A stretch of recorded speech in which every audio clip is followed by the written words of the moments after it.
Ya, jadi saya ingin menjelaskan satu hal. Siapa yang salah dalam carut marut politik kita hari ini? Siapa yang bersalah? Jokowi. Salah. Partai politik lebih salah lagi. Partai politik yang menjadi akar permasalahan seluruh ya kericuhan yang ada di negeri ini. Kenapa? Pragmatis. Nggak ada yang nggak pragmatis. Semua partai politik korupsi. Betul nggak? Kita nggak usah tutup-tutupin itu. Golkar pernah nggak jadi oposisi? Nggak pernah. Di dalam terus kok. Maunya aman-aman aja. PDIP ini bagusnya jadi oposisi dia bagus. Tapi ketika dia menang dia nggak bagus. Karena ketika dia sebentar. Karena ketika dia menang dia diam seperti kura-kura. Tapi ketika dia kalah baru dia menjadi betul-betul jadi wong cilik. Itu pendapat saya. Yang terhormat Bapak Dr. Habibur Rahman, insya Allah akan menjadi calon Menteri Hukum dan HAM. Insya Allah. Tumpah tehnya nih Pak. Didoakan Pak Asep. Ya itu Pak Asep udah dengan Pak Cahyo sudah berdoa. Assalamualaikum warahmatullahi wabarakatuh. Yang saya hormati Pak Habibur Rahman, pimpinan Komisi 3, calon Menteri Hukum dan HAM, calon bosnya Pak Cahyo dan Pak Prof Asep ini. Gak enak nih Pak, lanjut yang Pak. Saya hormati. Jadi enak bukan jadi gak enak Pak. Ini kayaknya kopinya makin manis tuh Pak Ketua. Yang saya hormati seluruh rekan-rekan Komisi 3 yang hadir pada hari ini. Yang saya hormati Wakil Menteri Kominfo, kemudian Dirjen AHU Pak Cahyo, Prof Asep, kemudian Sekjen PSSI, kemudian Pak Indra Safri, pelatih timnas kita, dan calon pemain timnas kita ada Tomjen Martinus Haye, kemudian Ragnar Antonius Maria Oratmangun, kemudian Martin Vincent Pes. Wakil Ketua Dewan Pembina Partai Solidaritas Indonesia atau PSI, Kris Natali, memberikan keterangannya terkait kadernya yang telah melaporkan Ganjar Pranowo ke KPK. Ia menyebut Ketua IPW sekaligus Ketua PSI Bogor, Sugeng Teguh Santoso, merupakan pejuang anti korupsi. Dikutip Tribun News dari Kompas.com, hal itu disampaikan oleh Kris di Menara Kompas Palmerah, Jakarta pada Kamis 7 Maret 2024. Ia membenarkan bahwa Sugeng merupakan ketua dan kader dari PSI. Meski begitu, Kris memastikan bahwa langkah yang diambil Sugeng untuk melaporkan Ganjar bukan arahan dari PSI.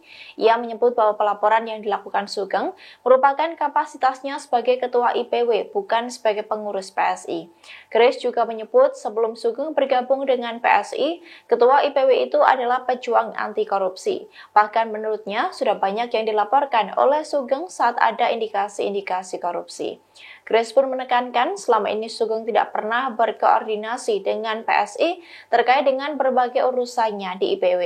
Ia mengakui dirinya tidak mengetahui terkait laporan yang dilayangkan Sugeng terhadap Ganjar jika bukan dari media. Diketahui sebelumnya, Ketua Indonesia Police Watch melaporkan Ganjar ke KPK bersama satu orang lain, yakni Direktur Utama BPD Jateng periode 2014 hingga 2023 Supriyatno.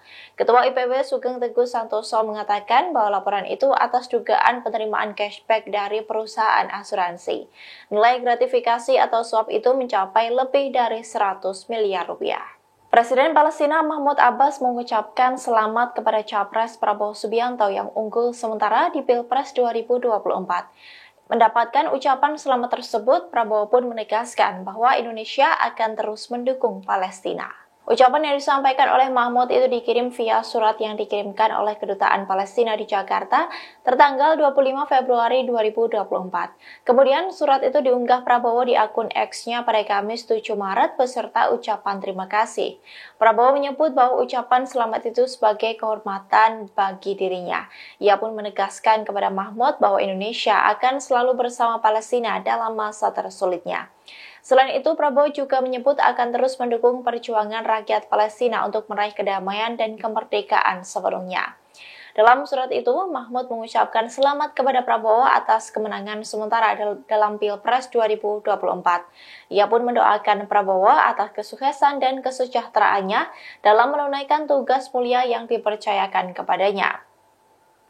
Adapun Mahfud mengatakan Indonesia dan Palestina terikat oleh hubungan persaudaraan historis yang kuat. Mahfud juga mengungkapkan bahwa pemerintah Palestina sangat menghargai dukungan Indonesia yang teguh terhadap perjuangan Palestina dan rakyatnya. Diketahui sebelumnya, Prabowo sempat menyumbangkan uang pribadinya sebesar 5 miliar rupiah untuk diberikan kepada rakyat Palestina. Hal itu disampaikan oleh Ketua Tim Kampanye Nasional atau TKN Prabowo Gibran Rosan Perkasa Roslani pada 9 November 2023 lalu. Rosan menjelaskan sumbangan ini merupakan bentuk dukungan yang konkret dan solid dari Prabowo untuk perjuangan rakyat Palestina. Menurut saya KPU itu bukan sengaja, dia tidak tahu, tidak menguasai teknologi mereka. Ya sama dengan saya lah. Oleh sebab itu, Mahfud MD Cawapres nomor urut 3 menantang Komisi Pemilihan Umum atau KPU agar berani untuk membuka diri untuk audit forensik independen terkait sistem rekapitulasi suara atau Sirekap yang menuai polemik. Ia pun menilai bahwa tidak ada dari KPU yang menguasai teknologi terkait Sirekap. Hal itu disampaikan oleh Mahfud MD di hadapan awak media pada Jumat 8 Maret 2024. Prof, Sirekap tidak lagi menampilkan diagram suara, gimana Prof tanggapannya Prof? ya itulah salah satu masalah di KPU. Menurut saya, orang-orang KPU itu tidak ada yang bisa mengendalikan IT-nya di sana. Tidak ada yang bisa mengendalikan karena mereka tidak paham. Sehingga orang lain yang tahu bahwa itu udah berpindah lebih dari 10 kali tempat penyimpanan datanya dan sebagainya itu, servernya. Itu kan sudah ada tanggal sekian berpindah, tanggal sekian ditutup, tanggal sekian ini data masuk lalu dikeluarkan lagi, masuk lagi. Menurut saya KPU itu bukan sengaja, dia tidak tahu, tidak menguasai teknologi mereka. Ya sama dengan saya lah. Oleh sebab itu saya usulkan audit digital forensik. Audit digital forensik untuk menilai ya IT dan Sirekap terutama KPU itu, karena sudah ada fakta-fakta digital bahwa itu berpindah sekian kali itu, dan itu siap dipresentasikan. Mereka mengatakan ini sudah diaudit, siapa yang mengaudit mereka? Kalau mengaudit kok masih terjadi seperti itu? Kalau memang sudah diaudit, makanya perlu audit independen. KPU harus berani untuk membuka dirinya. Kalau mereka jujur, ya diaudit saja. Dan aku, saya tidak menguasai, saya tidak bisa mengendalikan karena saya bukan ahli IT, kan gitu aja. Dia tidak punya ahli IT yang mengendalikan sendiri. Nah kalau berani diaudit saja, tidak ada hubungannya ini dengan hasil pemilu nanti, audit ini. Ini hanya dengan kinerja KPU. Jangan takut juga partai-partai tidak setuju audit gitu misalnya. Tidak akan berubah pada hasil yang nanti ditetapkan berdasar hitungan manual. Tapi audit ini penting agar kedepannya orang tidak ugal-ugalan seperti KPU sekarang. Sudah diperingatkan pelanggaran etik beberapa kali gitu kan, sebenarnya udah secara moral udah tidak, seharusnya udah mundur lah, tapi ya mereka tidak mau juga, mungkin terikat kontrak untuk kita mundur. Oke, cukup ya. Saya tidak akan mandang gitulah, biar jalan itu. Jadi biarkan laporan itu diproses KPK gitu. Ya terserah KPK aja. Ya, saya tidak terlalu tertarik mengikuti itu. Cawapres Mahfud MD memberikan reaksi yang berbeda terkait dengan kabar Ganjar Pranowo yang dilaporkan ke KPK. Menurutnya, laporan tersebut tidak ada kaitannya dengan politisasi. Sementara Tim Pemenangan Nasional atau TPN Ganjar Mahfud memberikan reaksi sebaliknya. Hal ini disampaikan oleh Mahfud MD di hadapan awak media pada Jumat 8 Maret 2024. Ia menuturkan dirinya tidak menganggap laporan terhadap Ganjar ke KPK sebagai bentuk politisasi. Meski begitu, ia mengaku tidak tertarik menanggapi kasus pelaporan Ganjar ini. Sebab saat ini situasi politik tengah dihadapkan oleh keduanya sebagai capres dan cawapres. Namun Mahfud MD mengaku sudah berkomunikasi dengan Ganjar Pranowo terkait pelaporan dugaan gratifikasi tersebut. Ganjar pun telah membantah hal hal itu kepada Mahfud MD. Pernyataan berbeda pun disampaikan oleh juru bicara Tim Pemenangan Nasional atau TPN Ganjar Mahfud, Chiko Hakim. Chiko menyebut bahwa pelaporan itu sebagai gerakan politik dan bukan suara murni gerakan yang menegakkan keadilan. Hal itu diungkapkan oleh Chiko kepada wartawan pada Selasa 5 Maret 2024 lalu. Chiko menduga gerakan politik itu menandakan ketidaksukaan pihak-pihak tertentu kepada sosok Ganjar. Sebab Ganjar adalah sosok yang pertama kali menggulirkan rencana hak angket untuk menyelidiki kecurangan pemilu 2024. Soal Pak Ganjar dilaporkan ke KPK itu oleh Ketua IPW yang juga kader PSI, ada yang memandang ini politisasi gitu. Gimana memandangnya? Saya tidak akan mandang gitulah, biar jalan itu. Jadi biarkan laporan itu diproses KPK gitu. Ya terserah KPK aja. Ya, saya tidak terlalu tertarik mengikuti itu karena situasi politiknya sedang ada di depan kita, sehingga macam-macam nanti tafsir. Saya tidak tahu, tapi sejauh ini komunikasi dengan saya dengan Ganjar enggak, katanya enggak ada itu gitu. Ujungnya juga bisa berujung pada pemakzulan itu gimana? Bisa saja. Tidak ada kaitan langsung dengan pemakzulan. Mahfud MD memberikan reaksi yang berbeda terkait dengan hak angket yang disebutnya bisa memakzulkan Presiden Jokowi. Saat ditemui di Bentara Budaya Palmerah, Jakarta pada Senin 26 Februari lalu, Mahfud mengatakan bahwa hak angket tak bisa mengubah hasil pemilu 2024, namun bisa berujung pada pemakzulan Presiden Jokowi. Namun kini Mahfud memberikan keterangan yang berbeda.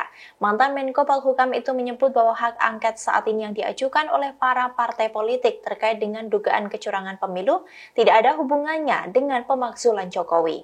Hal ini disampaikan oleh Mahfud kepada awak media pada Jumat 8 Maret 2024. Itu menyangkut kenapa anggaran ini digunakan ini, kenapa anggaran ini, seumpama itu betul pelanggaran tidak ada nanti dengan KPU-nya, karena KPU-nya itu secara hukum harus selesai kira-kira 5 April. Ujungnya juga bisa berujung pada pemakzulan itu gimana? Bisa saja kan tergantung nanti rekomendasi. Apa saja nanti angket itu menemukan ini ditindaklanjuti, kan sama aja. Kalau jalur politik itu angket, itu yang digugat adalah kebijakan pemerintah, bukan paslon, bukan kemenangan, bukan KPU yang dipersoalkan di angket itu, tapi kebijakan pemerintah di dalam pelaksanaan beberapa undang-undang ya, yang berimplikasi tentu saja dalam praktiknya terhadap pemilihan umum, tetapi tidak akan menafikan hasil pemilihan umum yang telah ditetapkan oleh KPU dan MK. Itu angket. Oleh sebab itu juga angket itu tidak ada kaitan langsung dengan pemakzulan.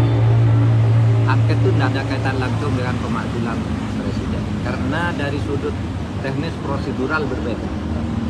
Bisa saja nanti misalnya angket menyimpulkan satu, telah terjadi penyalahgunaan anggaran negara, yang kedua telah terjadi korupsi.